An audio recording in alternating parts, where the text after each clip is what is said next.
नमस्कार विद्यार्थी मित्रांनो, व्हिडिओमध्ये आपण आज अर्थव्यवस्थेचे तीन मुख्य आधारस्तंभ समजून घेणार आहोत. यामध्ये आपण अर्थशास्त्रातील मूलभूत संकल्पना, आपल्या देशाची कर प्रणाली, जी-एस-टी आणि डायरेक्ट टॅक्सेस आणि बँकिंग क्षेत्राचा कणा असलेले रिझर्व्ह बँके व इतर बँकेचे कार्य यावर आधारित महत्त्वाचे 40 प्रश्न पाहणार आहोत.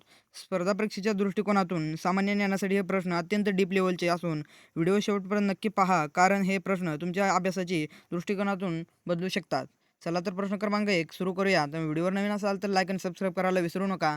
प्रश्न क्रमांक 1, अर्थशास्त्राचे जनक म्हणून कोणाला ओळखले जाते? अर्थशास्त्राचे जनक ॲडम स्मिथ हे आहेत.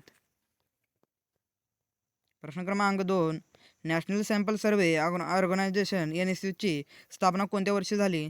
1950 साली झालेली आहे.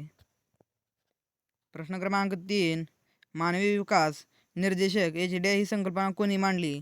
तर ते वरील दोन्हीही ए आणि बी हे मांडलेले आहे.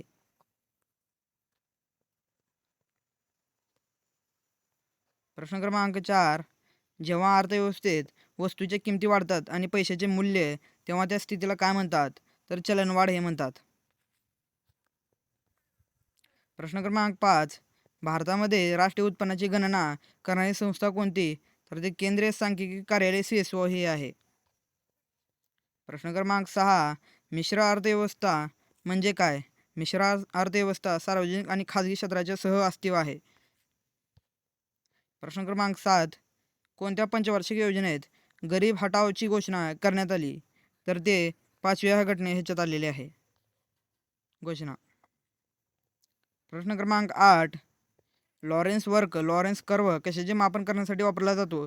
तर ते उत्पन्नातील विषमता हे करण्यासाठी वापरले जातात. प्रश्न क्रमांक 9, भारतात नीती आयोगाची स्थापना कधी झाली? 1 जानेवारी 2015 या साली झालेली आहे. प्रश्न क्रमांक 10, ग्रेशम नियमचा लॉ कशाशी संबंधित आहे? ग्रेशम नियमाचा संबंधित कशाशी आहे? तर तो चलनाचा पुरवठा ह्याच्याशी संबंधित आहे. प्रश्न क्रमांक 11, प्राथमिक क्षेत्रामध्ये प्रायमरी सेक्टर खालीलपैकी कशाचा समावेश होतो? प्रायमरी हा शेती व संबंधित कामे ह्याच्याशी होतो. डॅगलस नॉर्थ यांना कोणत्या क्षेत्रामध्ये योगदानासाठी नोबेल पारितोषिक मिळाले? ते संस्थात्मक अर्थशास्त्र ह्याच्यात मिळालेलं आहे.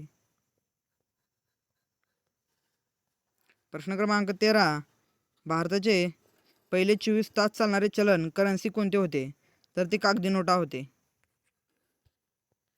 प्रश्न क्रमांक 14, अर्थशास्त्रातील मागणीचा नियम कोणी मांडला? तर तो थॉमस माल्थस यांनी मांडलेला आहे. थॉमस माल्थस नाही मित्रांनो, हे चुकीचं उत्तर आहे. थॉम माल्थसन हे अल्फ्रेड मार्शल हे मांडलेलं आहे. Alfred Marshall. प्रश्न क्रमांक 14चं प्रश्न क्रमांक 1 उत्तर आहे मित्रांनो. प्रश्न क्रमांक 15, व्यापारी शिल्लक बॅलन्स ऑफ ट्रेड म्हणजे काय? तर ते आयात आणि निर्यातीबद्दल फरक हे आहे. प्रश्न क्रमांक 16, भारतामध्ये वस्तू आणि सेवा कर GST कधी लागू करण्यात आला? तर ते 1 जुलै 2017 साली करण्यात आलेला आहे. प्रश्न क्रमांक 17, खालीलपैकी कोणता कर हा प्रत्यक्ष कर डायरेक्ट टॅक्स आहे? तर ते आहे प्राप्तिकर इन्कम टॅक्स हे आहे. प्रश्न क्रमांक 18, भारतात कर सुधारणा सुचवण्यासाठी कोणती समिती नेमण्यात आली होती? तर ते दोन्हीही ए आणि बी हे सोपवण्यात आलेले आहे. प्रश्न क्रमांक 19, व्हॅट व्हॅल्यू ॲडेड टॅक्स भारतात प्रथम कोणत्या राज्यात लागू झाला? तर तो हरियाणा ह्या राज्यात लागू झालेला आहे. प्रश्न क्रमांक 20, GST कौन्सिल अध्यक्ष कोण असतात? तर ते केंद्रीय अर्थमंत्री असतात. प्रश्न क्रमांक 21, ज्या कराचा दर उत्पन्नाच्या वाढीसोबत वाढतो त्या कराला काय म्हणतात? तर पुरोगामी कर प्रोग्रेस टॅक्स हे म्हणतात. प्रश्न क्रमांक 22, लाफर कर्व कर दर आणि कशामधील संबंध दर्शवतो? तर ते कर उत्पन्न ह्याच्यामध्ये संबंध दर्शवतो. भारतात आयकर कोणत्या तत्वावर आधारित आहे? तर तो देण्याची क्षमता ह्याच्यावर आहे. प्रश्न क्रमांक 24, GST मध्ये किती मुख्य स्लॅब आहेत? तर ते 4 आहेत स्लॅब्स.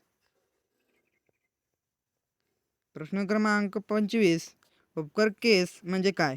उपकर केस म्हणजे मुख्य करावर लावलेला अतिरिक्त कर, त्याला म्हणतात उपकर केस. प्रश्न क्रमांक 26.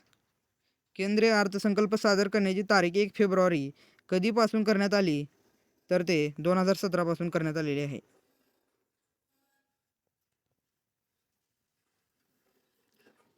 कॉर्पोरेट टॅक्स कोणावर आकारला जातो? कॉर्पोरेट टॅक्स हा कंपनीच्या नफ्यावर आकारला जातो. 28. भारतीय रिझर्व्ह बँकेचे RBI स्थापना कोणत्या समितीच्या शिफारशीवरून झाली? तर ते हिल्टन यंग कमिशन ह्या शिफारशीवरून झालेल्या आहे समितीच्या. प्रश्न क्रमांक 29. भारतातील 14 मोठ्या बँकेचे राष्ट्रीयकरण कोणत्या वर्षी करण्यात आले? तर ते 1969 साली करण्यात आलेलं आहे. प्रश्न क्रमांक 30. बँक ऑफ बँक्स बँकेची बँक म्हणून कोणत्या नावाला ओळखले जाते? तर ते रिझर्व्ह बँक ऑफ इंडिया ह्याला ओळखले जाते. प्रश्न क्रमांक 31. RBIचे मुख्यालय कोणत्या शहरात आहे? RBIचे मुख्यालय हे मित्रांनो मुंबई येथे आहे. प्रश्न क्रमांक 32. रेपो रेट म्हणजे काय? तर RBI बँकांना ज्या दराने अल्प मुदतीचे कर्ज देते त्याला रेपो रेट म्हणतात. नाबार्ड ही संस्था कशाशी संबंधित आहे? तर ते कृषी आणि ग्रामीण विकास ह्याच्याशी संबंधित आहे नाबार्ड. प्रश्न क्रमांक 34. भारतातील पहिली बँक कोणती? तर ते बँक ऑफ हिंदुस्तान हे होती.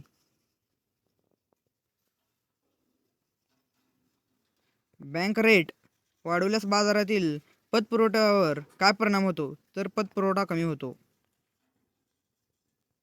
प्रश्न क्रमांक 36. सिडबीचे मुख्यालय कुठे आहे? तर लखनौ येथे आहे. प्रश्न क्रमांक 37. चेकची वैधता किती महिने असते? तर ते 3 महिने असते.